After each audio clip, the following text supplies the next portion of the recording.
Second time I made this video this morning.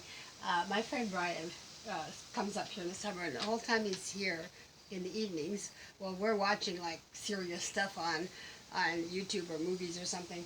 He's watching all these women farmers and tractor drivers and stuff. They're all glammed up, makeup, push up, whatever. And when I make my videos, traditionally, I just like wear my farm clothes. Like, well, I still have my jeans on and my ball cap to keep my hair on my face. But I used to have big baggy plaid shirts and whatever. And so, anyways, my friend Brian says, you're never going to get Patreon accounts if you don't glam up a bit. And he says, don't talk in your grandmother voice either. He says, use a little girly voice and flirty voice. Well, that's just not who I am. Really, it's really not who I am. But I thought, I looked at the first video, and it's my puffy, I have allergies at this time of year, puffy allergy eyes, and floppy shirt, and the mosquitoes are back. It's late fall, and the mosquitoes are back. Can't believe it. So I had this layered puffy shirt on. So anyways, today my project, my grandson asked me, Tommy, if I'm going to do videos, which I don't do as much anymore, he said, tape them for me, Grandma, because the way the world's getting, we're losing those skills. So and then he could see me long after I'm gone. I wish my mother and grandmother had made videos. My grandmother was a great pie maker. But anyways, I have a variety of apples. We have a huge orchard. We're blessed with it. When we bought this property off the family estate, it was in the family for generations, and I came with loads of canning equipment. I've been canning since I'm 16 and gardening and whatever. So none of this is new to me. But for those of you who aren't familiar with some of the conveniences you can get when you're canning, I bought this years ago at a party. One of those, my friend Bonnie Perry was selling stuff. I don't even remember the company. But anyways, might even have been Pepper Chef. I don't know. But anyways, gadgets. And I always feel like when I go to someone's party and eat their food and drink their tea, I should buy a gadget of some sort. And I bought this.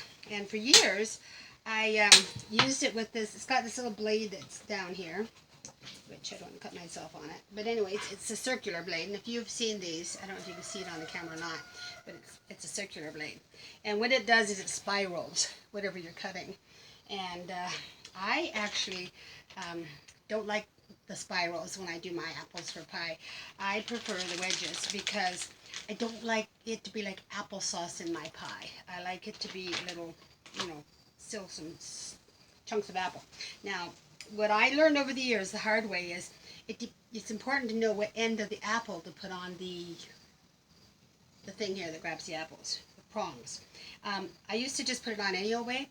If you put it on this way, the strength of the apple isn't in its hill. The strength of the apple is in where the hangs on the tree, the core, and the seed compartment is closer there too. So there's less chance when you're grinding it, the apple's going to fall apart. I used to have that problem where the apples would fall apart while I was grinding them. Now there's no guarantee it still won't happen because all these apples they're overripe, really. And so this is one of the bigger apples. And so I peel it. Isn't that super? The years of peeling apples with a paring knife, my mother and grandmother would love this. So it's got a break, and you push this little thing down here, and it breaks, gets it out of the way. And there's another break right here. You push in, go back. And then I cut off the parts of the apple that didn't peel off, because I don't like apple skins in my pie, or my apple crisp, or whatever I'm making.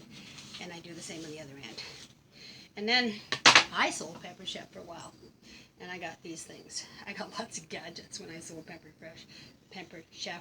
Anyways, this is for splitting the apples. Now we have a glass top table here, so it's and you have to be careful you level the apple, because if you don't, you're going to cut sideways.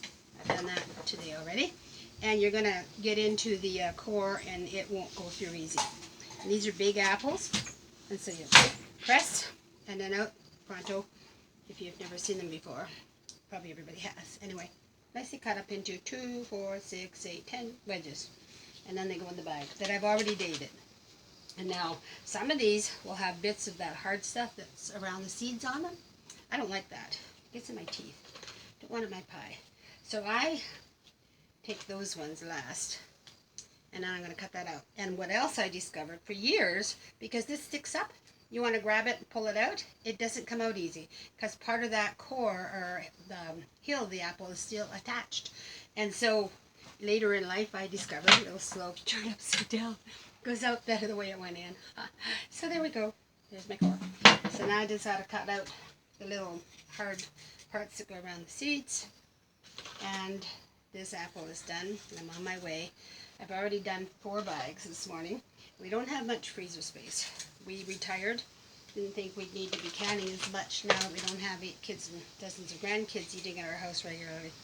So we downsized. We moved into this smaller house and it was furnished, so we didn't bother bringing pretty much any furniture. We got all my garden tools, a lot of my plants.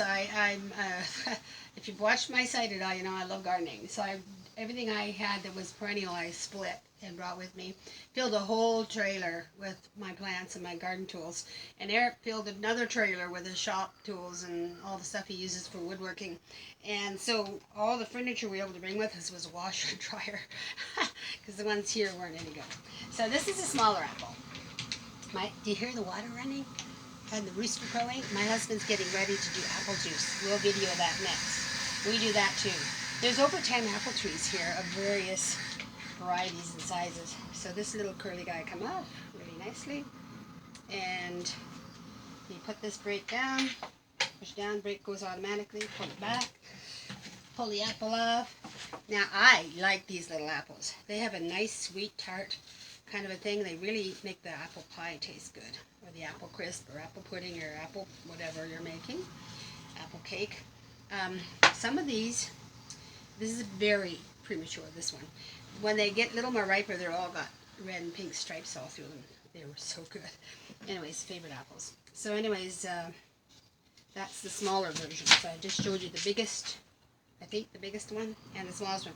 Nice thing about the small ones, I don't have to cut as much of that stuff out, or any of it out actually. So they go in the bag. When the bag is full, I'll show you now, because I'm just going to cut the video short, because they're almost ready to juice. I've already labeled it while it was flat. And then I ziplock my bag almost shut. This one's not full. I'm going to put more apples in it. But Eric's getting ready, so we'll have to get ready too. I bring a straw out of the kitchen, keep the bendy side up so I never put my mouth side in the bag. Oh, I forgot to mention, I do a dash of fruit fresh. That just keeps, those mosquitoes, that just keeps the apples from going so soft or brown. And it just takes a dash, and then I stir them all up. I usually do it in a bowl, this bowl, but I'm trying to make a quick video here. There we go. So then, back to the straw story. Okay, straw goes in bag, bent side up, so my mouth germs never go in the bag. And I zip it almost to the straw, and then I suck the air out, and then I squeeze the straw so no air gets sucked back in, and then I suck more air out. This is called vacuum sealing, the cheap way. And suck some more out. And then I keep that pinched, and then it's all crinkly, can you tell? And vacuum sealed. And then I flatten the apples out so I can stack them in the freezer better. But I'm going to open this because I'm going to add 2 more apples. And that is, I think, just about it. I think I pretty much covered it. So, happy canning.